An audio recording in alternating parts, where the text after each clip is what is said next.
Yes. Hello. Thank you for tuning into the Awakening with Shontal Bettis-Brown. Don't forget to share and like on social media, and please subscribe on your favorite podcast platform. Please make sure you comment and tell me what you like about today's show. So let's awaken with today's episode. Thank you for tuning in to once again the Awakening. And today we will be discussing a subject on a topic on rather, where are the fathers and where are the grandfathers? And I have chosen to get someone that has always been like a father figure to me, but he's really my uncle. And don't tell nobody because he's my favorite uncle, and I don't want my other uncles to get mad at me. But it all it all goes back to the little girl in me, what I experienced with him as a little girl, and it's certain memories that it cannot be taken away that I will forever be grateful for. And so today I have with me my Uncle Larry Bettis. And Uncle Larry, um, you got all girls, I have all girls. all girls. So tell us a little bit about yourself. Well, I'm just a Southern boy, born in Greenville, Mississippi, to a large family, and Yes, where yes. family does mean a lot. I have to say that I wasn't always a Christian, but in my older years, I became to know Christ, and since then, that's changed my life. Um, I didn't have a close relationship with my father because of the age gap, but I Hmm. do have memories of him. He wasn't an absentee father; he provided. And as of now, I'm just a truck driver, just trying to make a living. And I believe family based is very important. And I try to strengthen family versus separating. Yes. And you do that very well. And I just want to Thanks. say if I never tell you ever again and again and again, I love you so much, and I just appreciate everything you have did for me in my life. And with that being said, one of the things that I have noticed by you like you just spoke on, you have all girls. And one of the problems that I did a show about a few weeks ago called "Where Are the Mothers and Where Are the Grandfathers?" I mean, where are the grandmothers? One of the biggest things I feel that being of our community is being affected with in this day and age are fathers and grandfathers. You know, back in the day, you used to have that father, whether it was an uncle, a neighborhood, one of your friends' father, or something that I just found out about you recently. You went to the Boys and Girls Club, so you had different men in your life that not only was there for you just around you, but they was also prepping you and helping you grow as well. And I'm noticing that this day and age, we don't have a lot of it. We don't have a lot of it, period. And I know one of the things that when we spoke on where the mothers and grandmothers was the topic was there's no God in the household. There's no God really. No, a lot of people. It's like people just go throughout, going about, and we are seeing a lot of African American men killed. We are seeing a lot of them in jail. We are seeing a lot of them just do what they want to do. I mean, they have no guidance. And by you raising daughters, I know it's a totally different feel for you, because daughters bring home the man in a sense. So you don't want them to have that. Um, you don't want them to have that bring home that type that won't be able to keep them grounded as well. Because the Bible speaks, the man is the head of the household, and if you can't be the head of the household, then what are you? And it goes back to how can you? What do you see? The breakdown period as to your generation from this generation here. Well, my this is my opinion, and this is what I see from my perspective. I just see that we have let the generation past us. We have let our kids and grandkids down by not keeping them involved and educating them, or keeping our lives secret. Which Mm. if if I feel like if my kids knew me and my past earlier in life, some of the decisions that they made would have made a big difference. Not that my past is all bad or all good. It's just the fact that their identity comes from their parents and grandparents. And if we don't realize it, and I do admit that I failed my kids early. It may not appear that I have, but I did because um, life was just so fast, and I was busy trying to establish myself and not Mhm. do it. And I feel like educating them would make a big difference. As for there's a lot of different reasons why there are absentee fathers. Some good, some bad. I mean, if you're not a good father or not a good father, that might be a good thing for the child because it's just spread negativity. Um, by Wow. being involved and being positive, I can speak on this. Uh, I was I was something, and until my wife and I started having kids, my girls actually changed me. So, Mm. yes, you spoke on me being a member of the boys' club. Well, uh, I can honestly say if it wasn't for my school and my in that boys' club, there's no telling where I would be. And I do reach back. I donate, to the Boys and Girls Club of Greenville, Mississippi, and I make sure that those donations go there. I also give to the high school for scholarships. And no, this is not just an accolade or anything. It's just that I feel like you have to reach back. And Yeah. as far as my kids, I'm glad that I'm able to be an active father and an active grandfather. It's a blessing to be able to see them and monitor their upbringing. But not only that, the extended kids and grandkids that I have through my daughters and their friends, everybody calls us mom and dad. And when you walk in my house, I don't know you from my biological child because I'm going to treat you as such. So I can see that there is a big difference in you know this generation. I mean, because of technology and all the things that are going on, and it's a demographic change for me.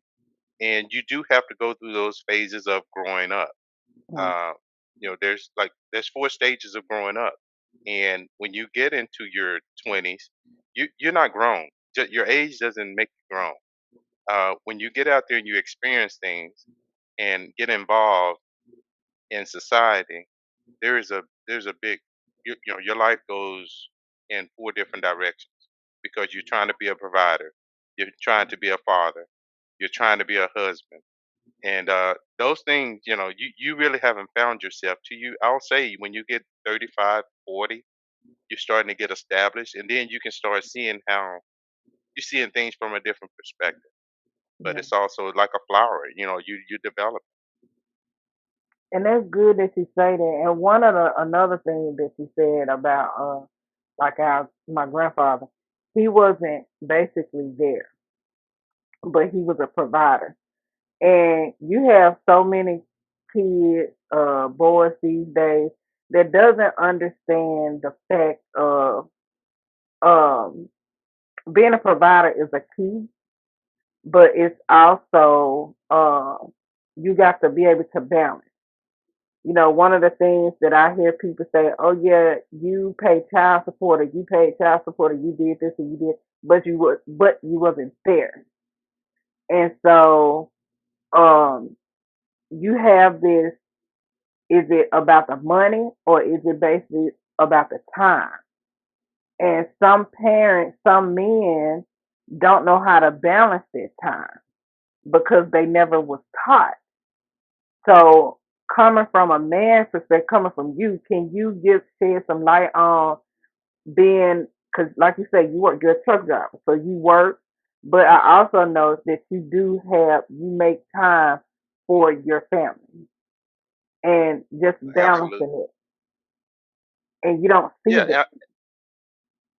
Well, There was a point in my life, also, Sean, where I couldn't put the time in because I was busy providing and trying to put myself as as a professional and provide, where I had to uproot my family 3 or 4 times to relocate just to be a provider and to know my direction.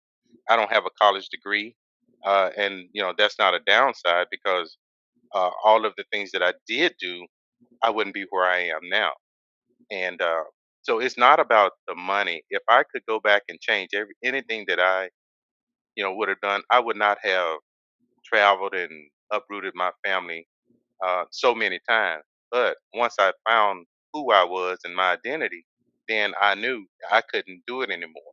So like the last transfer, I just had to shut it down and say, no, my kids are getting older, and they need me. This is a when they're young.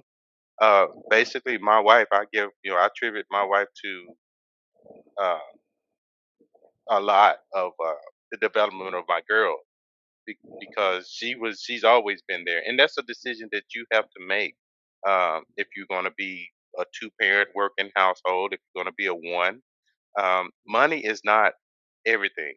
So that time with Mm. that child, I mean, I can guarantee you, if I was not working and I spent the time with my kids, it would reflect on my kids by me being there. Not so much as the money. It's not about wealth or anything like that. It's about being the family because once you set the foundation, then everything else Mm. will fall in place because the morals have to be right. And if the Right. morals are not right, if the morals are not right, then it's like a sour tree. It's not going to flourish. And so now you are a grandfather. And it's A so grand, amazing that you didn't have any sons, but now you're a grandfather to some sons. And yeah, absolutely. so he gave it right back to you. He was like, okay, I'm gonna give you these girls first, but now I'm gonna give you the boys next. So with that being said, what ground rules or what foundation are you setting an example for what that you didn't have? Because a lot of men fail to realize that and it's really not men, it's people in period. I had to come to a point where I couldn't let my past and my upbringing be an excuse why I couldn't succeed. And you have a lot of people that think like that. They can't succeed, they can't do just because you was in the project, just because you was this, just because you was that. Maybe you had a drug addict as a parent, or maybe you had this, or whatever. It's always an excuse base as to why you couldn't make it or why you didn't make it, instead of using it to be a stepstone to make it and to break that generational curse in a sense. For you now being a grandfather to young boys, what ground rules are you setting as far as what do you teach them now that you couldn't teach?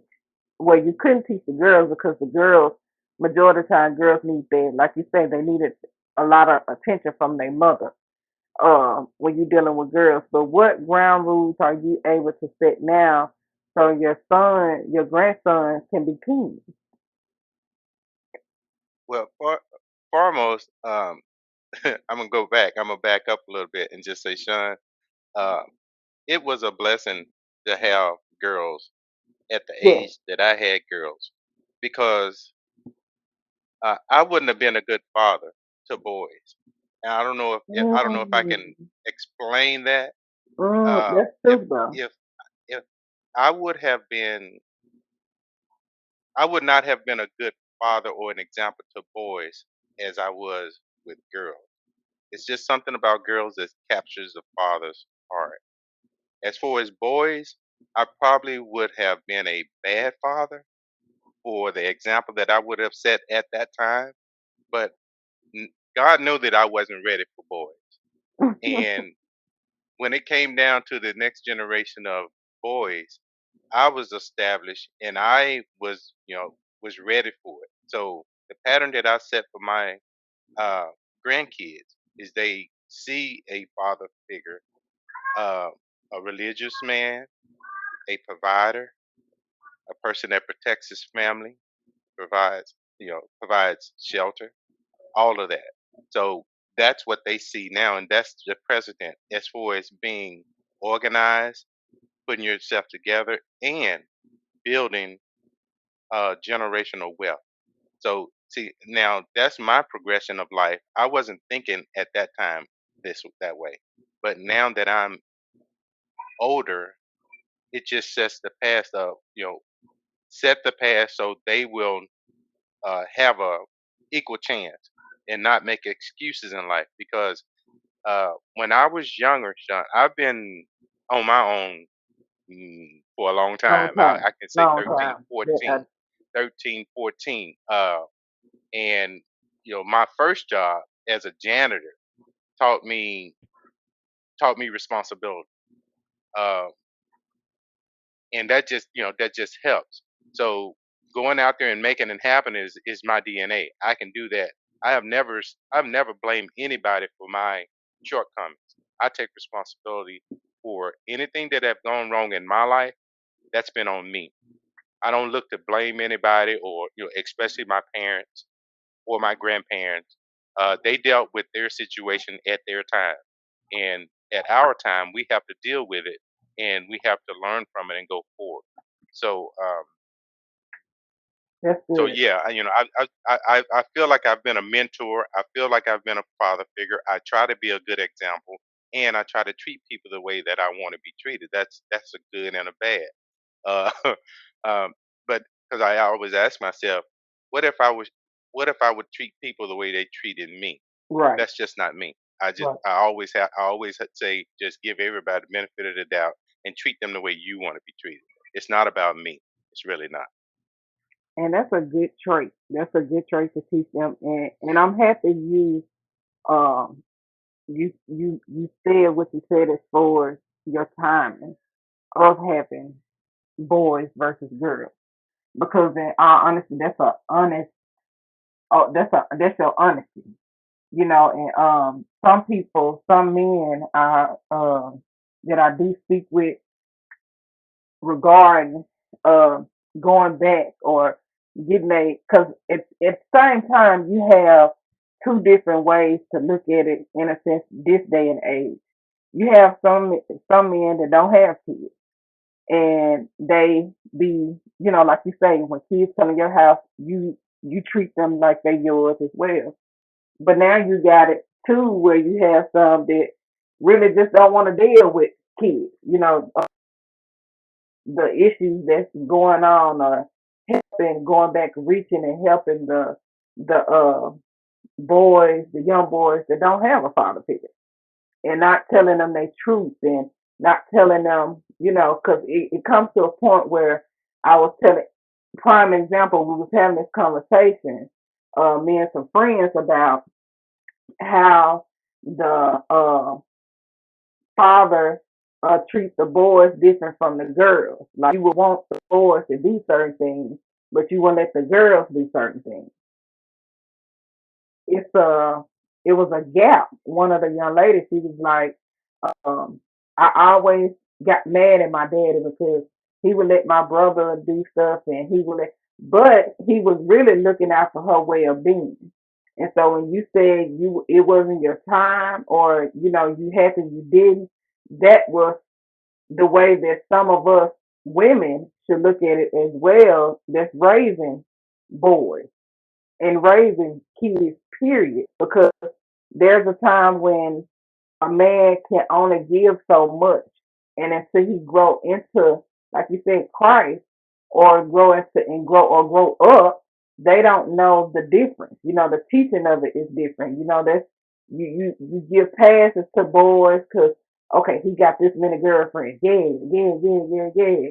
But if your girl do it, then it's a totally different field.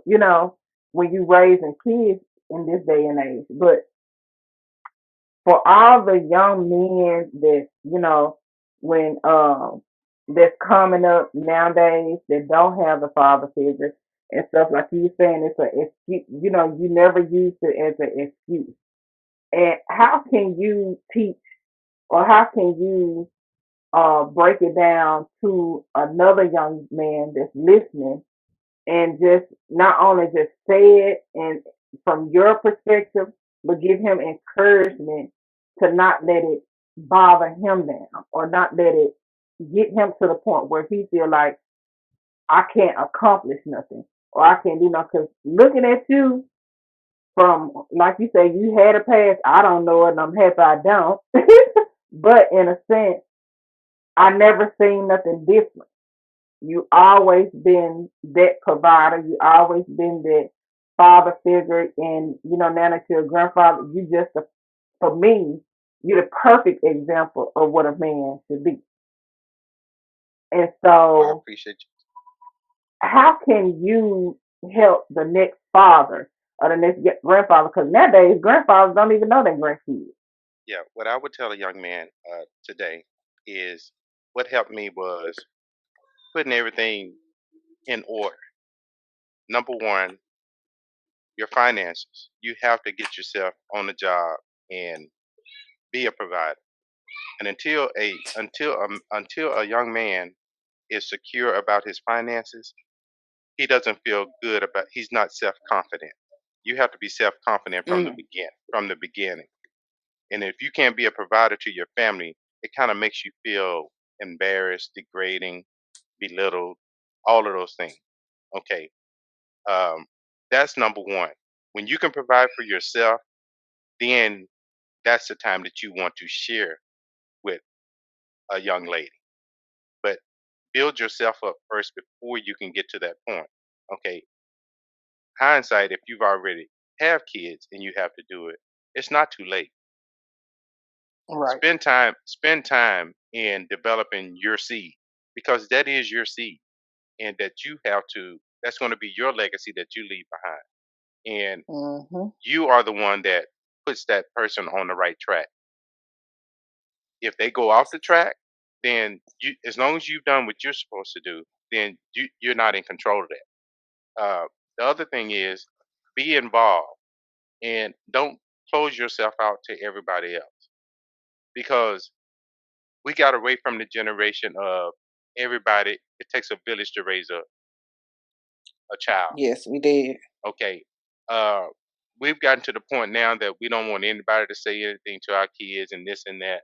Well, if you if you close that door of communication and you shut off yourself from that village, then you just broke down your whole army. All the Yeah. allies that could have helped you raise your child, you just close them out. And all it takes is one time for you to tell them, don't say nothing to my child. And then that could be the path of destruction for your child. If Mm. if you still communicating with those people that's in their surrounding in that village, then learn to take constructive criticism and help you in that manner. The other thing that I would say is education. Make sure that your kids are educated, because education is the next, it's the next best thing that to life. If Yeah. you can make good solid decisions when you're educated. Not saying that you can't when you're uneducated, because I would not say that my parents and grandparents were dumb. They were wise. They were very Yes. wise, and they could get through some of these things that we couldn't get through, and we are educated to some point. Um, and the last thing that I would say is that we have to learn to love again. Mm. We have to not uh, blame everybody for our failures. Take responsibility for your own, because for so long we have been underestimated, Mm-hmm. marginalized, and disrespected, and Mm-hmm. we have to recapture that. The one, and I'd like to go back and say something about my girls. Um, I've never told them that they can't do what a man can do. I've always Mm. said, you be what you want to be, and I'll support you Right. 100%. If you make good decisions, I'm there for you. If you make bad decisions and you know better, then you have to learn to take responsibility for that. I don't, Hmm. I don't blame people for my shortcomings, and I don't allow them to blame people for their shortcomings. And that would help. That would help a young man. Truly, it would help. That's good. Well, Uncle Larry, I appreciate you taking time out your schedule and to get on this show and to share some wisdom, drop some nuggets, because I feel like it's well needed. And I appreciate, like I said, I appreciate you for even taking the time out and helping somebody else, because my prayer is that this podcast not only helps me grow, but it helps other people as well, because it's it's it's certain conversations that we as African American don't want to talk about or don't want to discuss, and I'm just like, okay, let the skeletons out the closet. Let's just be open. Let's just be real. Let's just have a conversation. Let's listen to some other people. Because sometimes other people, well, not sometimes, majority all the time, other people testimonies of where they was, where they been, and where they're going can help you go and help you build as well. And so I just pray that any young man, father, grandfather, or whatever that is listening and tuning in can help get a grasp as to the right and wrong way, or just changing themselves. What the main key point is, you got to have God in your life. You got to have a spiritual connection. And so, with that being said and done, I appreciate you. I love you. And thank you so much. And before we get off the podcast, I always ask, if when I say awakening, what does awakening mean to you? Well, Sean, it's a hard way to say it. I've been awakened by tracing history, and Oh, if you don't know what happened before you, you won't notice what's happening around you. oh, wow, that's good. And just make sure that you can put those two things together, because some things can be done blatantly in front of you, and you don't even recognize it because you don't know your past. So Mm, that's what I would say awakening means to me. okay. All right, Uncle Larry. Well, let me go ahead on. These kids is yelling in the background. All And right. I hope they ain't missed the last part up for them yelling. I'm happy Reggie can edit. All right, Uncle Larry. Well, I Okay. appreciate you and I thank you. And thank you for tuning in to The Awakening. Have a good day. Thank you. I love you. Love you too. Bye. All right. Bye bye.